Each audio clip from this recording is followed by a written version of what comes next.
নমস্কার, হাই নিউজে আপনাদের সকলকে স্বাগত। হ্যালো ডাক্তারবাবু অনুষ্ঠান নিয়ে আজকে আমি আপনাদের সঙ্গে হাজির হয়েছি এদিক। আমরা এই হ্যালো ডাক্তারবাবু অনুষ্ঠানে সেই সমস্ত রোগগুলো সম্পর্কে কথা বলি যেগুলো আমরা আমাদের দৈনন্দিন জীবনে প্রায়শই দেখতে পাওয়া যায়। সেরকমই কথা বলতে আজকে যে রোগ নিয়ে কথা বলবো তা হচ্ছে হৃদরোগে, অর্থাৎ এবং আমাদের হৃদরোগজনিত বিভিন্ন যে কারণগুলো হয় সেই সকল কারণ নিয়েও আজকে কথা হবে, এবং তার জন্য আজকে আমাদের সঙ্গে স্টুডিওতে রয়েছেন হৃদরোগ বিশেষজ্ঞ ডক্টর সৌম্য গুহ। নমস্কার। আচ্ছা, আমরা একটা কথা খুব সচরাচর এখন বর্তমানে শুনে থাকছি যে হার্ট ডিজিজের সঙ্গে, এবার হার্ট ডিজিজ তো গোটাটা, তার সঙ্গে শুনতে পাচ্ছি যে না ভালভের সমস্যা। এবার সবার আগেই আমি বলবো যে ভালভ কি সেটা যদি আপনি আমাদের দর্শকদের বলেন। আচ্ছা, যেরকম যে কোনো ইঞ্জিনে আপনি যারা যারা ইঞ্জিনিয়ার আছে সবাই জানবেন, যখন ইঞ্জিনের যে মোটর বা ইঞ্জিন হয় তার মধ্যে ভালভ থাকে। ভালভ মানে ফ্লুইড, বা এই ক্ষেত্রে রক্ত একদিক দিয়ে আসবে আর একদিকে চলে যাবে, এক ডাইরেকশনে, ফেরত আসবে না। তো আমাদের হৃদয়ের মধ্যে যে রক্ত আসছে, যেটার মধ্যে অক্সিজেন নেই, যেটাকে হৃদয়কে অক্সিজেনের ব্লাড যে পাম্প করতে হবে, হৃদয়টা আমাদের একটা পাম্পের মতন, এই অক্সিজেনের ব্লাডটা হৃদয় পাম্প করে আমাদের ব্রেন, কিডনি, লিভার, লাংস, পা, হাত, মাথা সব জায়গায় পৌঁছাচ্ছে। তো যাতে এই রক্তটা এক দিশায় যেতে পারে, ফেরত হৃদয়ের মধ্যে জমে না যায়, তাই জন্য আমাদের হৃদয়তে 4খানা ভালভ থাকে। তো এটাই হচ্ছে হার্ট ভালভ। আচ্ছা, বেশ। এবার এর পরবর্তী যে প্রশ্ন আপনাকে করব যে হার্ট ভালভ কাকে বলে তো আমরা বুঝলাম, এবার এই হার্ট ভালভে কি কি সমস্যা হতে পারে? হার্ট ভালভকে আমরা প্রথমে দুভাগে ভাগ করে নিই। একবার হবে বাঁ দিকের, আমাদের হার্টে 4টে খুন থাকে। 4টে খুন মানে তো 4টে দরজা, তো আমরা অনুমান লাগাতে পারি এই 4টে দরজা হচ্ছে 4টে ভালভ।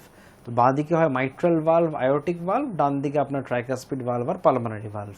ভালভ আইদার চুন জমে জমে বা ভালভ নষ্ট হয়ে ছোট হয়ে যেতে পারে, তার মানে দরজাটা ছোট হয়ে গেল, খুলছে না ঠিক করে, বা দরজাটা খুলে গেছে কিন্তু বন্ধ হচ্ছে না, তার মানে ভালভ লিক করছে। তো এই দুরকম রোগ পাওয়া যায়। এবারে রোগের কারণ অনেক কিছু হতে পারে। কি রিউম্যাটিক হার্ট ডিজিজ হলো, যেখানে দরজাটাই নষ্ট হয়ে গেল, ভালভ দরজাটাই খারাপ, খুলছে না ঠিক করে। বা ডিজেনারেটিভ ডিজিজ হলো, যেখানে দরজাটা এতটাই নড়নড়ে হয়ে গেছে কি হাওয়ায় খালি খুলছে বন্ধ হচ্ছে, ওরকম করে আটকাতে পারছে না। বা চুন জমে গেছে, চুন জমে ছোট হয়ে গেছে দরজাটা, তার জন্য রক্ত যেটুকু পরিমাণে যাওয়ার দরকার যেতে পারছে না। বা এখানে ইনফেকশন হলো, ইনফেক্টিভ এন্ডোকার্ডাইটিসে, ইনফেকশনের জন্য ভালভ নষ্ট হয়ে গেল, বা ভালভের উপরে একটু মানে এই ব্যাকটেরিয়াগুলো জমে একটা ছোট্ট ব্লাড ক্লটের মতো সৃষ্টি হলো, এবং সেটা ভেঙে ভেঙে শরীরের অনেক অনেক অংশে গিয়ে স্ট্রোক জাতীয় রোগটা সৃষ্টি করলো। আচ্ছা, আপনারাও ডক্টর সৌম্য গুহর সঙ্গে সরাসরি আমাদের এই অনুষ্ঠানের মাধ্যমে কথা বলতে পারেন। আমি বলতে আমাদের প্রথম কলার ফোন করেছেন। নমস্কার। হ্যাঁ, আমি এই আপনার শ্যামবাজার থেকে শ্যামবাজার। নমস্কার। বলছি আমি একটু এসেছিলাম দরকার এখানে, কিন্তু আমার দাদা কালকে রাত্রিবেলা ওই বয়স ধরুন 62, উনি হট করে কালকে রাত্রেবেলা বিয়ার খেয়েছে, ঠিক আছে, ঘরে এসি ঘরের মতো বসে বিয়ার খেয়েছে, কিন্তু উনি মাইসে জানি কিরকম হতো আমাকে বলেনি। তা আমি দেখলাম যে রিপোর্টটা পেলাম যে উনি বিয়ার খেয়ে বমি করেছে। বমি করার ওই ভাত যেগুলো বেরিয়েছে, বিয়ার গুলো যখন বেরিয়েছে তখন কালো কালো স্পট কিছু রক্তের মতো বেরিয়েছে। এটা কি হার্টের কোনো মানে হৃদয়ের কোনো ব্যাপার কি এটা? বেশ নাকি বেশ আপনি গলায় চিড় ধরে নাকি হয়েছে, এটা বুঝতে পারছি না। আচ্ছা, আপনি আপনার প্রশ্নের উত্তর পাবেন, ডক্টর গুহ আপনাকে আপনার উত্তর দেবেন, কিন্তু আপনি আপনার টেলিভিশনের মাধ্যমে বা লাইভ যেখানে আপনি দেখছেন সেইখানেই আপনি উত্তরটা পেয়ে যাবেন। ফোন করার জন্য অসংখ্য ধন্যবাদ। আচ্ছা, যখন অ্যালকোহল খাওয়ার পরে যদি কেউ বমি করে, তো অনেক সময় কি হয়, প্রচণ্ড ফোর্সে বমি করে, তাতে যে আমাদের খাদ্যনলী ইসোফেগাস, তাতে মাঝে মধ্যে ছোটো ছোটো টিয়ার হতে পারে, যেটাকে বোয়েরহ্যাভ সিনড্রোম বলে। এবার এটা হার্টের সাথে যুক্ত নয়। হার্টের সাথে যদি আপনার হয়, কি হবে, আপনার খুব কাশি হবে, প্রচণ্ড কাশি হচ্ছে, আপনি শুতে পারছেন না, শুলেই কাশি হচ্ছে, এবং এই কাশির সাথে একটু একটু রক্ত বের হচ্ছে, তাহলে আমরা বলতে পারি হার্টের জন্য। কিন্তু আপনি যেটা বলছেন, খুব সম্ভবত প্রচণ্ড পরিমাণে বমি করার জন্য ওনার হয়তো কিছু খাদ্যনলীতে ইনজারি হয়েছে, একটা গ্যাস্ট্রোএন্টারোলজিস্ট দেখিয়ে নেওয়া দরকার। বেশ, যে কথাটা বলছিলাম, তো আপনারা আপনাদের যাবতীয় সমস্যা নিয়ে, হৃদরোগজনিত সমস্যা নিয়ে আপনারা আমাদের এই অনুষ্ঠানের মাধ্যমেই ডক্টর গুহর সঙ্গে কথা বলতে পারেন। তার জন্য দেখুন আমাদের স্ক্রিনে একটা নাম্বার ভেসে যাচ্ছে, 9593200486। আবারও বলে রাখি, 9593200486। এই নাম্বারে ফোন করে আপনি ডিরেক্ট, অর্থাৎ সরাসরি এই অনুষ্ঠানের মাধ্যমেই ডক্টর সৌম্য গুহর সঙ্গে কথা বলতে পারবেন। আচ্ছা ডাক্তারবাবু, আপনার কাছে আমার এর পরবর্তী যে প্রশ্নটা থাকবে, কোনো ব্যক্তির এই ভালভের সমস্যা রয়েছে, তিনি কি করে আইডেন্টিফাই করবেন? মানে প্রাথমিকভাবে ডাক্তার দেখানোর আগেও, মানে ডক্টর কনসাল্ট করার আগেও তো একটা তো কোনো কিছু মনে করতে হবে, এবং সেটা যে আচ্ছা আমি মনে করছি যে আমার এটা রয়েছে, এবং তিনি ডাক্তার দেখাতে যাবেন, এই প্রাইমারি আইডেন্টিফিকেশনটা কি? তো নর্মালি ভালভের রোগ থাকলে একটা হাঁপানি ভাব হয়। এবার এটা সাধারণ চিকিৎসক অনেক সময় অ্যাজমা বলতে পারে, এটা সাধারণ চিকিৎসক লাংসের ফুসফুসের রোগ বলে। কিন্তু একটা আগে হাঁপানি ছিল না, হাঁপানি আছে, এখন একটু হাঁটলে হাঁপানি হচ্ছে, সিঁড়ি উঠলে হাঁপানি হচ্ছে, কিছু কাজ করতে গেলে হাঁপানি হচ্ছে, এই হচ্ছে একটা সাইন। দ্বিতীয়, গা হাত পা ফুলছে, পা ফুলে যাচ্ছে, গোড়ালি ফুলে যাচ্ছে, অ্যাঙ্কেল ফুলছে, হাত ফুলছে, চেহারা ফুলছে, এটা দ্বিতীয় সাইন। তৃতীয় হচ্ছে আপনি যখনই শুতে যাচ্ছেন, শুতে পাচ্ছেন না, শুতে কিছুক্ষণ পরে দম আটকে আসছে, আপনাকে একটা জানলার কাছে গিয়ে শ্বাস নিতে হচ্ছে, বা শুলেই কাশি হচ্ছে এবং দম আটকে আসছে, বা বারবার আপনার কাশি হচ্ছে, কাশি বেড়ে যাচ্ছে, বারবার বুকে ইনফেকশন লাগছে, এগুলো কিন্তু সংকেত দেয় হয়তো হৃদরোগ হতে পারে এবং ভালভের প্রবলেম হতে পারে। তখন আপনাকে একজন হার্টের ডাক্তারের সাথে যোগাযোগ অবশ্য করা উচিত। আচ্ছা আচ্ছা, এই ভালভের যে সমস্যা, এর ক্ষেত্রে কি নির্দিষ্ট কোনো বয়স সীমা রয়েছে, নাকি বয়স সীমা সেরকম সেই অর্থে নেই? ভালভের সমস্যাটা যদি আমরা 3 ভাগে ভাগ করি, একটা হচ্ছে রিউম্যাটিক হার্ট ডিজিজ, যেটা আমাদের ভারতবর্ষে অনেক বেশি কমন। তার সেকেন্ড হচ্ছে ক্যালসিফিক আয়োটিক ডিজিজ, থার্ড হবে হচ্ছে আপনার ডিজেনারেটিভ মাইট্রাল ডিজিজ। এবার যে রিউম্যাটিক হার্ট ডিজিজ, সেটা একটু ইয়াঙ্গার এজে হয়, মানে এটা হয় যখন ভাবুন ছোট বয়সে, এই 12 বছর থেকে 18 বছর বয়সের মধ্যে থ্রোট ইনফেকশন হলো, তারপরে দেখা গেল কি লেট মানে আর্লি 30s, মিড 30s বা আর্লি 40s-এ একটা এই হাঁপানি ভাব, যেগুলো আমি বললাম, বুক ধড়ফড় বেড়ে যাওয়া, কাজ করার ক্ষমতা চলে যাওয়া, গা হাত পা ফলে, এগুলো দেখা যায়। তখন আমরা দেখি কি না এই ভালভ প্রবলেম আছে এবং এটা রিউম্যাটিক হার্ট ডিজিজের জন্য হচ্ছে, যেটা একটু ইয়াঙ্গার এজ গ্রুপে হয়। বেশ, আপনার কাছে আমি আবার আসবো, তার আগে আমাদের দ্বিতীয় দর্শক ফোন করেছেন। নমস্কার। নমস্কার। হ্যাঁ, আমি কর্ণগর থেকে হ্যাঁ হ্যাঁ বলুন কর্ণগর থেকে বলছি। বলুন। বলছি আমার মায়ের কথার সাথে জড়ে দিতে চাচ্ছি। আচ্ছা, আপনি আপনার বাড়ির টেলিভিশন সেটটি থেকে সরে অথবা ওটিকে মিউট করে কথা বলুন, তাহলে উভয়েরই আমাদেরও কথা বলতে এবং শুনতে উভয়েরই সুবিধাই হবে। হ্যাঁ হ্যাঁ, বলছি আমার মায়ের সর্দি কাশি হলে বুকে খুব ব্যথা হয়, বুঝেছেন? ডাক্তারবাবুকে এটা আমি জানতে চাই যে বুকে ব্যথাটা এটা কি জন্য হয়। আচ্ছা আর 67 বয়স। বেশ বেশ, আপনি আপনার প্রশ্নের উত্তর ডক্টর গুহা আপনাকে দেবেন, কিন্তু আপনি আপনার টেলিভিশন সেট অথবা আমাদের যে লাইভ হচ্ছে ইউটিউব বা বিভিন্ন প্ল্যাটফর্মে ওটিটিতে, সেইগুলোর মাধ্যমেই আপনারা শুনতে পাবেন।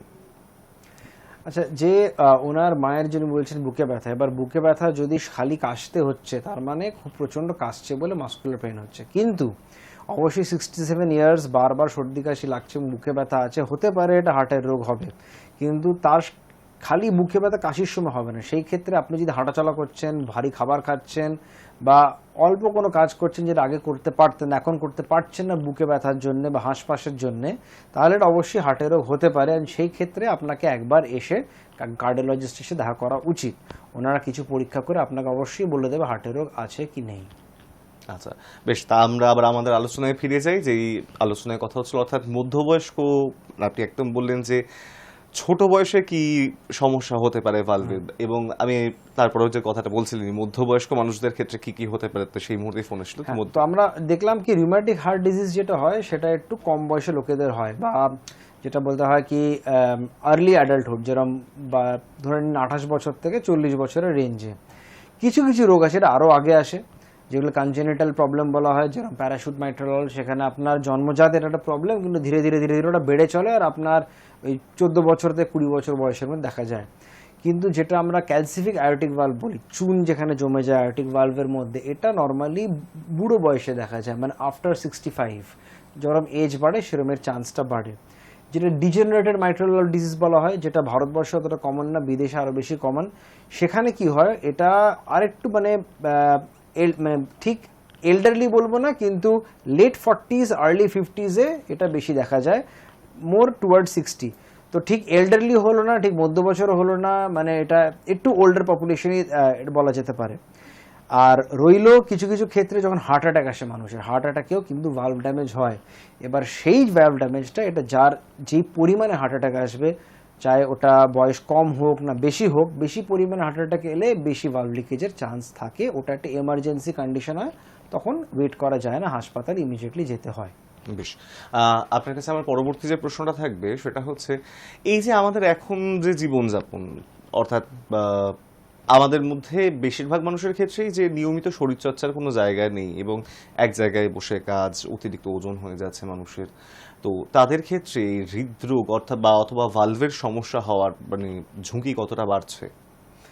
আচ্ছা, যেটা দেখা গেছে কিছু কিছু গবেষণায়, সেটা হচ্ছে কি যখন কোলেস্ট্রল খুব হাই হয়ে যায়, তখন বয়সকালে একটা চান্স থাকে এই আয়োটিক ভালভে চুন জমার, তার সাথে একটা রিলেশনশিপ আছে। কিন্তু বাকি সেডেন্টারি লাইফস্টাইল, মানে যেটা বসে কাজকর্ম করা বা আনহেলদি খাবার খাওয়া বা এইসব করাতে ভালভে রোগের অতটা সমস্যা হয় না। কিন্তু যদি এইসবের জন্য করোনারি ব্লকেজ হয় এবং হার্ট অ্যাটাক হয়, তখন অবশ্যই হার্টের ফাংশন কম হওয়ার জন্য বা অ্যাবনর্মাল হওয়ার জন্য ভালভের রোগ হতে পারে। তৃতীয় জিনিস হচ্ছে এই যে রিউম্যাটিক হার্ট ডিজিজ, এটা একটু যারা মানে অনেক ভিড় ভাড়ে থাকে, একটু গ্রাম্য এলাকায় থাকে, বা অনেক লোকজনের মধ্যে থাকে, বা একটু যাদের আর্থিক ক্ষমতা অতটা নেই, তাদের মধ্যে বেশি পাওয়া যায়। তাই জন্য এটা সাউথ ইস্ট এশিয়ায় বেশি পাওয়া যায়। আর যেগুলো একটু উন্নত দেশ, আমেরিকা বা ইউরোপ ধরে নিন, সেখানে এটা একটু কম পাওয়া যায়।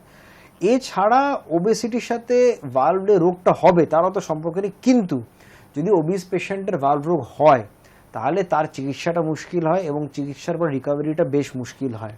ভালভ অপারেশনের পরে তার যে প্রগনোসিস, যেটা আমরা বলি, মানে সুস্থ হয়ে যাওয়ার যে চান্সটা, সেটা কিন্তু কম থাকে একটা সুস্থ মানুষের সম্পর্কে। বেশ, এই মুহূর্তে আমাদের সঙ্গে আমাদের আরেকজন দর্শক উপস্থিত। আচ্ছা, যে কোনো কারণে আমাদের মধ্যে এই সংযোগ বিচ্ছিন্ন হয়েছে যান্ত্রিক ত্রুটির জন্য। আমাদের সঙ্গে আরেকজন দর্শক যুক্ত হয়েছে। নমস্কার। হ্যাঁ, নমস্কার।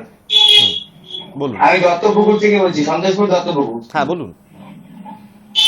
বলছি যে আমি অফিসে যাই, তো তা অফিসে এসি আছে, যা এখন গরমে যা টেম্পারেচার, তাই এবার আমি বাড়িতে নন এসি। এবার আমি যখন অফিসে যাচ্ছি তখন এসি পাচ্ছি, যেহেতু তখন একটা রিলিফ পাই, কিন্তু বাড়িতে যখন আসি এই গরমের মধ্যে ঢুকি, তখন একটু প্রবলেম হচ্ছে, মাথা ব্যথা ঘোরে, তারপরে বমি বমি ভাব আসে, তারপরে কেমন জানি হয় শরীরটার মধ্যে। এটা কি কোনো পরবর্তীকালে কোনো হার্টের প্রবলেম হবে না তো এই নন এসি এসি করাতে? বেশ বেশ, অসংখ্য ধন্যবাদ ফোন করার জন্য। আপনার উত্তরটি আপনি টেলিভিশনের মাধ্যমেই পেয়ে যাবেন। আচ্ছা, নর্মালি এয়ার কন্ডিশনের সাথে ভালভের সম্পর্ক হয় না। ওটা তো দেখুন, গরম এটা অস্বস্তিকর তো হয়, কিন্তু এই বলা কি আপনার যে বাড়িতে এসে গরমের মধ্যে অস্বস্তি হচ্ছে, এটা হার্টেরও হতে পারে না, সেটা ঠিক না। যদি আপনি দেখছেন আপনার এই অস্বস্তিটা কোনো কাজ করলেই হচ্ছে, মানে খালি এসি নন এসি না, আপনি কিছু একটা কাজ করতে গেলেন, তাতে অস্বস্তি হচ্ছে, বুক ধড়পড় করছে, মাথা ঘুরছে, সেই ক্ষেত্রে এটা হার্টের রোগ হতে পারে। তখন একটা চিকিৎসকের কাছে যাবেন, হৃদয় চিকিৎসক, সে অবশ্যই আপনার বুকে আলা লাগিয়ে শুনে এবং কিছু টেস্ট করে বলে দেবে। কিন্তু এসি থাকা না থাকা এই জিনিসটার থেকে কিন্তু হার্টের রোগ হয় না। আচ্ছা, এর পরবর্তী আপনার কাছে তাহলে আমার যে প্রশ্নটা থাকবে, যে এখন তো অনেক রোগের প্রবণতা বেড়েছে মানুষের জীবনে, এবং তার জন্য বিভিন্ন ধরনের মানুষজন ওষুধ খাচ্ছে, মানে মাল্টিভিটামিন থেকে শুরু করে তাছাড়াও বিভিন্ন যে অ্যান্টিবায়োটিক্স হোক বা যা যা ওষুধগুলো পত্র মানুষ খাচ্ছেন, তার ফলে কি কোনোভাবে ঝুঁকি বাড়ছে ভালভের সমস্যা হওয়ার? যেরকম আমরা বললাম, দেখুন ভালভের আচ্ছা, সমস্যা, তার আপনাকে একটু কাটছি কারণ আমাদের সঙ্গে আরেকজন দর্শক যুক্ত হয়েছে। নমস্কার। হ্যালো, হ্যাঁ, বলুন। আমার না এই তোমার একটুতে সর্দি কাশি লেগে গিয়ে গলা ফলা দিন, আর টান মতো একটা আছে, পুরোটা আমার তো একটু কি আছে, হাড়ের সমস্যা কিছু না। আমার বয়স হচ্ছে তোমার এই 48। আচ্ছা, বেশ, আপনি আপনার প্রশ্নের উত্তর পেয়ে যাবেন আপনার টেলিভিশনের মাধ্যমে। ফোন করার জন্য অসংখ্য ধন্যবাদ। আচ্ছা দেখুন, বারবার সর্দি কাশি হওয়া তো একটা হার্টের রোগের লক্ষণ হতে পারে, কিন্তু নর্মালি এটা কখন হয়? ভাবুন হার্টে ফুটো আছে, সেই ক্ষেত্রে আপনার লাংসে রক্তচাপ বেড়ে যায়, তো বারবার সর্দি কাশি। এবার যদি আপনার এই রোগটা অনেক ছোটবেলার থেকে আছে, বারবার সর্দি কাশি লাগে, অনেক সময়ের জন্য হয়, যেতে চায় না, তাহলে এটা হার্টের রোগ হতে পারে। কিন্তু আবার এরম এরম রোগ আছে যেরকম সিওপিডি, যেটা লাংসের রোগ বলা হয়, অ্যাজমা, অ্যালার্জি, এই রোগেও কিন্তু এই বারবার সর্দি কাশি হওয়ার প্রবণতা থাকে। এবার কি করে বুঝবেন কি এটা আপনার লাংসের রোগ নাকি হার্টের রোগ? অবশ্যই একটা চিকিৎসকের কাছে যাবেন, উনি আপনার বুকে আলা লাগিয়ে শুনবে, এক্স রে করাবে, করে মোটামুটি আন্দাজে লেগে যায় কি হার্টের জন্য লাংসের জন্য, আর সেই হিসেবে আপনার চিকিৎসাটা চলতে পারে। বেশ, হ্যাঁ, যেই প্রশ্নটাই আপনার প্রশ্ন। আচ্ছা, তার আগে আমাদের সঙ্গে আরেকজন দর্শক যুক্ত হয়েছে। নমস্কার। হ্যাঁ নমস্কার, আমি শ্রীরামপুর থেকে বলছি, চন্দ্রিকা চক্রবর্তী। বলুন। হ্যাঁ, তো স্যার আমার একটা প্রবলেম হচ্ছে, আমি যখন খুব জোরে হাঁটি তখন আমার একটা বুকের মধ্যে খুব পেন হয় এবং আমি খুব হাঁপিয়ে যাই। সিঁড়ি থেকে নামতে গেলে বা খুব তাড়াতাড়ি হাঁটলে এই প্রবলেমটা আমার খুব হচ্ছে। বেশ, ডক্টর গুহা আপনার প্রশ্নের উত্তর আপনাকে দেবেন, আপনি আপনার টেলিভিশন সেটের মাধ্যমে সেটা শুনতে পারবেন। ফোন করার জন্য অসংখ্য ধন্যবাদ। নমস্কার মিসেস মুখার্জি, আপনি যেটা বললেন অবশ্যই এই পার্টিকুলার সিমটম কিন্তু হার্ট রোগীদের হয়। এই যে হাঁটা চলা করে বুকে ব্যথা হওয়া, সিঁড়িতে নামলে বুকে ব্যথা হয়, এটা অবশ্যই হয়। যেটা আপনাকে আমি রেকমেন্ড করব, আপনি ইমিডিয়েটলি একজন কার্ডিওলজিস্ট বা কার্ডিওথোরাসিক সার্জন যেরকম আমি দেশে দেখান। দেখানোর পরে আপনার চিকিৎসক আপনাকে কিছু টেস্ট করাবে, চেক আপ করবে, চেক আপ করে বলবে হার্টের রোগ আছে কি নেই বা কতটা আছে। কিন্তু আপনি যেটা বললেন 70% চান্স আছে কি আপনার সত্যি হার্টের রোগ আছে, এবং যতক্ষণ না আপনি কাউকে দেখাচ্ছেন আপনি কিন্তু এক্সারশন করবেন না, মানে জোরে জোরে হাঁটা, খুব ভরপেট খাওয়া বা তাড়াতাড়ি উপর নিচে করা, একটু উঁচু আওয়াজে কথা বলা, এগুলো একটু অ্যাভয়েড করুন। আর যদি বাথরুম পায়, বাথরুমে কিন্তু চাপ দেবেন না। এগুলো করলে যদি হার্টের রোগ থাকে তখন একটা এমার্জেন্সি হতে পারে। কিন্তু অবশ্যই আপনাকে আমি রেকমেন্ড করবো যত জলদি পারবেন একবার একজন চিকিৎসককে দেখিয়ে নিন। বেশ, আমাদের সঙ্গে আরেকজন দর্শক উপস্থিত হয়েছেন। নমস্কার। ওকে, থ্যাংক ইউ। নমস্কার। আচ্ছা, কোনো কারণে আমাদের যান্ত্রিক ত্রুটির জন্য এই কলটি আমরা নিতে পারলাম না। যাই হোক, আপনার কাছে যে প্রশ্নে আমি করছিলাম সেই প্রশ্নে আসি যে এই ওষুধ খাওয়ার ফলে কি কোনোভাবে ঝুঁকি বাড়ছে? আমি সেটা বলবো না কি ওষুধের জন্য হার্ট রোগ বাড়ে, কেন কি যেটুকু আমরা রিসার্চে পেয়েছি কি হার্ট রোগ অনেক আলাদা আলাদা কারণে হয়। যেরকম আইদার আপনার হার্টের তৈরিটা ভুল বা তৈরিটা আলাদা, যেরকম যেটা বললাম প্যারাশুট মাইট্রাল ভালভ, কোনো কোনো সময় আমাদের যে আয়োটিক ভালভের 3টে পাতা থাকে, অনেক মানুষের কাছে 2টো পাতা থাকে, 3টে নেই। সেই ক্ষেত্রে ওইসব ক্ষেত্রে হার্টের ভালভের রোগ বেশি তাড়াতাড়ি দেখা যায়। কিন্তু ওষুধ খেয়ে যে হার্টের ভালভ রোগ হবে সেরকম ইউজুয়ালি হয় না। কিন্তু আমরা এটাও ভাবতে পারি কি যদি আপনাকে বারবার ওষুধ খেতে হচ্ছে, ভাবুন শ্বাসকষ্টের জন্য, বুকে ব্যথার জন্যে, আর তাও সমাধান হচ্ছে না, তাহলে হয়তো আপনার হার্টের রোগ আছে। কিন্তু যে ওষুধ খাচ্ছেন বলে হার্টের রোগ হচ্ছে, এটা নর্মালি ওরম হয় না। বেশ, আচ্ছা, এরপরে আমি আপনার কাছে জানতে চাইবো যেটা চিকিৎসা কি রয়েছে হার্টের ভালভের সমস্যা হলে। তো আরেকটা আমরা কথা বললাম এই সমস্যা আছে বা সমস্যা হলে তার সমাধানটা কি? যখনই হার্টের ভালভের রোগ হয় আমরা ওটাকে 3 ভাবে ভাগ করি, মাইল্ড, মডারেট, সিভিয়ার। মানে অল্প রোগ আছে, মাঝারি রোগ আছে, প্রচণ্ড রোগ আছে। ঠিক আছে, এবার অল্প রোগ আর মাঝারি রোগ অনেক সময় ওষুধের মাধ্যমে, লাইফস্টাইল মডিফিকেশনে এবং জলের মাত্রা নিয়ন্ত্রণ করে কন্ট্রোল করে দেওয়া যায়। কিন্তু ভালভের রোগটা এরকম কি একবার শুরু হয়ে গেলে কিন্তু ওটা যতক্ষণ না পুরোপুরি সম্পূর্ণ চিকিৎসাটা বাড়বে, ধীরে ধীরে ধীরে বাড়বে। এবং যখন ওটা সিভিয়ার ক্যাটাগরিতে পড়ে, ওটা সে চায় আপনার ভালভটা ছোট হয়ে গেছে বা ভালভ লিকেজ হচ্ছে, যাই হোক, যখন সিভিয়ারে পড়ে তখন কিন্তু ভালভের অপারেশনটা করতেই হয়। কারণ না করলে মানুষের আয়ু অনেক কমে যায়, কিছু মাস বা কিছু বছরের মধ্যে সীমিত থাকে। এবং এই যে কিছু মাস কিছু বছর বললাম, এখানে যে মানে মানুষ খুব ভোগে, এই সময় প্রচণ্ডতে অসুবিধা হয়, বারবার হাসপাতাল যেতে হয়, এইসব করতে হয়। এই ক্ষেত্রে চিকিৎসা হচ্ছে 2 রকম। একটা কি আপনার ভালভটা সত্যি খুব ড্যামেজড হয়ে গেছে, কিছু করা যাবে না, তখন ওটা কেটে বাদ দিয়ে নতুন ভালভ বসানো হয়, যেটাকে বলা হয় ভালভ রিপ্লেসমেন্ট। আর দ্বিতীয়, অনেক সময় আমরা দেখি কি ভালভটা হয়তো অতটা খারাপ না, আমরা যদি এই ভালভটাকে রাখতে পারি, রেখে একটু সুতো দিয়ে একটু অন্য কিছু করে এই ভালভটাকে বাঁচিয়ে দিতে পারি, তাহলে ওটাকে বলা হয় ভালভ রিপেয়ার। তো এই দু রকমের ট্রিটমেন্ট আছে এবং এই ট্রিটমেন্টের পরে রিকভারি ধীরে ধীরে আপনার হার্টের রোগ থেকে হয়ে যায়। বেশ, আবারও আপনারা চিকিৎসা নিয়ে আমরা আসবো, তার আগে আমাদের সঙ্গে আরেকজন দর্শকের সঙ্গে যুক্ত হয়েছে। নমস্কার। হ্যালো, হ্যাঁ বলুন। আমার বাবা ওই তোক্তা পাতা মানে চুন দিয়ে খায়, খৈনি খায়, মানে প্রচুর নেশা ওনার, পান খায়, জর্দা পান খায়, সব এইগুলো খায় কিন্তু বলে যখনই আমরা বলি যে বন্ধ করে এগুলো প্রবলেম হবে, কিন্তু তার কোনো প্রবলেম হয়নি এখন পর্যন্ত। কিন্তু তার বয়স হচ্ছে 96 বছর বয়স। কিন্তু এটা কি পরবর্তীকালে কোন রকম হার্টের সমস্যা বা ক্যান্সারের কিছু একটা এরকম কোনো কিছু হতে পারে? বেশ বেশ, আপনি আপনার প্রশ্নের উত্তর নিশ্চয়ই পাবেন টেলিভিশনের মাধ্যমে, ডক্টর গুহ সেই উত্তর আপনাকে দেবেন।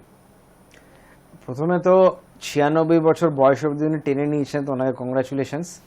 সেকেন্ড জিনিস হচ্ছে, দেখুন উনি যখন 96 বছর বয়স হয়ে গেছে, এখন আমার মনে হয় মানে হার্টের রোগ হবে হবে না, ক্যান্সার হবে হবে না, এই ব্যাপার নিয়ে খুব বেশি আলোচনা করে লাভ নেই। কিন্তু যারা 96 বছর বয়স হয়নি তাদের জন্য হচ্ছে কি, হ্যাঁ তম্বাকু খৈনি এগুলো খেলে অবশ্যই মাউথ ক্যান্সার থেকে যে কোনো ক্যান্সার হওয়ার প্রবলতা বাড়ে, এবং টোব্যাকো আর হার্টের রোগের মধ্যে একটা উইক কোরিলেশন, মানে একটা মানে কমজোর কড়ি কিন্তু আছে। বেশ, হ্যাঁ, তা আমরা যে কথা নিয়ে আলোচনা করছিলাম যে চিকিৎসা, সেটা সম্পর্কে একটু শুনুন। তো যেরকম বললাম যে দু রকম হয়, একটা হচ্ছে রিপ্লেসমেন্ট, একটা হচ্ছে রিপেয়ার।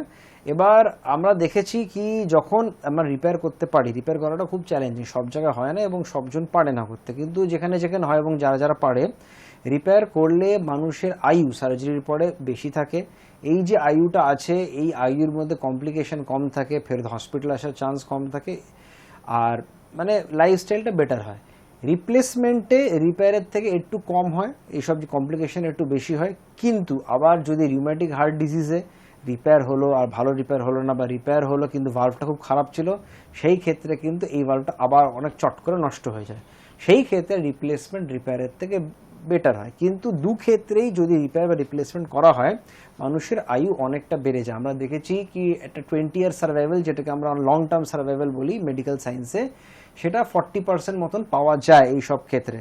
40% শুনে হয়তো আপনার মনে হবে আরে 20 বছর পরে খালি 40% লোকেরা বাঁচবে। আপনাকে বুঝতে হবে কি এই সার্জারি কাদের করা হচ্ছে, যারা না করলে হয়তো আপনার কিছু মাস বা 1 বছর 2 বছর বাঁচতো না।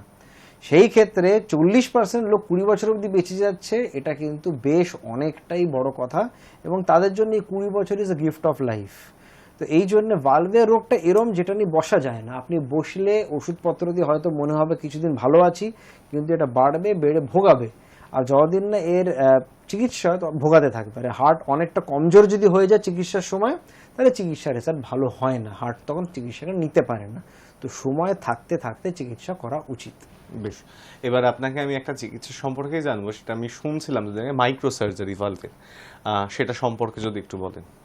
মাইক্রো সার্জারি হচ্ছে খুব লেটেস্ট ডেভেলপমেন্ট। নর্মালি কি হয়, যারা যারা হার্টের অপারেশন করে আপনারা দেখবেন কি ওদের বুকের মাঝখানে একটা লম্বা চিরা থাকে, মানে বেশ লম্বা নাভি অবধি চলে যায়। এটা কনভেনশনাল ফুল স্টেনোটমি সার্জারি বলে। কিন্তু আজকাল কি হয়, আপনার বুকের মাঝখানে না হয় হয়তো বুকের উপরে এটুকু, বা বুকের ডান দিকে, বুকের বাঁ দিকে এতটা, মানে এটা হবে কত 2 ইঞ্চি মতন, ওই 4 সেন্টিমিটার মতন ছোট্ট কাট করে অপারেশন করা যায়, যেটাকে মাইক্রো বা কিহোল সার্জারি বলা হয়। এর থ্রু দিয়ে আপনার পুরো ভালভ রিপ্লেসমেন্ট রিপেয়ার করা যায়। এর সুবিধা কি, প্রথম সুবিধা হচ্ছে যে স্কার মানে অপারেশনের পরে যে চিহ্নটা থাকে, চিহ্নটা খুব ছোট হয়, তো মহিলাদের পক্ষে অনেকজন এটা ফেভার করে। দ্বিতীয়, ছোট্ট কাট, কম ব্যথা, কম চান্স অফ ইনফেকশন, ব্লিডিং হওয়ার চান্স কম, খুব তাড়াতাড়ি রিকভারি হয়, আইসিইউতে মানে হসপিটালে কম থাকতে হয়, জলদি মানুষ কাজে ফিরে যেতে পারে। তো এটা খুবই একটা ব্রেক থ্রু টেকনোলজি, যেটা কিছু কিছু জায়গায় দেওয়া হয়, যেটার মাধ্যমে MICS করে ভালভ সার্জারিটা করা যায়। বেশ, আমাদের এই অনুষ্ঠানের ফোন লাইন আপাতত বন্ধ হলো। এরপর আপনারা স্ক্রিনে যে নাম্বারটি ভেসে যাচ্ছে সেই নাম্বারে ফোন করে ডক্টর সৌম্য গুহর সঙ্গে সরাসরি কথা বলতে পারবেন। আচ্ছা, আপনার কাছে আরেকটা প্রশ্ন আমার থাকবে, ধরুন কোনো ব্যক্তির সার্জারি হলো, ভালভের সার্জারি হলো, তারপর তার ঠিক জীবনযাপনটা কীরকম হতে পারে? এটা খুব ভালো প্রশ্ন। এবার যখন ভালভুলার সার্জারি হয়, সার্জারির পরে সবার প্রথম আতঙ্ক থাকে এই যে হার্ট সার্জারি হলো, এরপরে কি হয়, বাঁচবো না। অনেকজন আমাকে এসে বলে হার্ট সার্জারি করাবো না, আমার বাড়ির পাশের লোক বলেছে হার্ট সার্জারি করার পরে মানুষ নাকি বিছানা ছেড়ে উঠতে পারে না। তো আমার তাদেরকে একটাই মানে অ্যাডভাইস করে, দেখুন যখনই কোনো ডাক্তার আপনাকে ট্রিটমেন্ট দিচ্ছে আপনার জীবনটা বেটার করার জন্য দিচ্ছে, কোনোদিন মানে বেড রিডেন হওয়ার জন্য দেয় না। হার্ট সার্জারির পরে যদি আপনার দু রকম ভাল্ব লাগতে পারে, আইদার আপনার মেকানিক্যাল ভাল্ব লেগেছে বা টিস্যু ভাল্ব লেগেছে। মেকানিক্যাল ভালভের ক্ষেত্রে একটা আপনাকে ব্লাড থিনার খেতে হয়, যে ব্লাড থিনারটা খাওয়ার জন্য আপনাকে কি করতে হয়, প্রতি 3 মাস অন্তর অন্তর রক্ত পাতলার পরীক্ষা করতে হয়, কেন কি যখন আর্টিফিশিয়াল ভালভ লাগে রক্তকে একটু পাতলা রাখতে হয়। তো রোজ ওষুধ খেতে হবে এবং প্রতি 3 মাস একটা পরীক্ষা করতে হবে, এইটুকু হচ্ছে যেটা আপনার পরিশ্রম বা আপনার কষ্ট, এবং একটু খাওয়া দাওয়াটা নিয়ন্ত্রণে করতে হবে। কিন্তু আপনি একটা সাধারণ মানুষ যতটা কাজ করতে পারে, যতটা কর্মঠ হতে পারে, ততটা কাজ করতে পারেন, একদম নর্মাল মানুষের মতন জীবনযাপন করতে পারেন।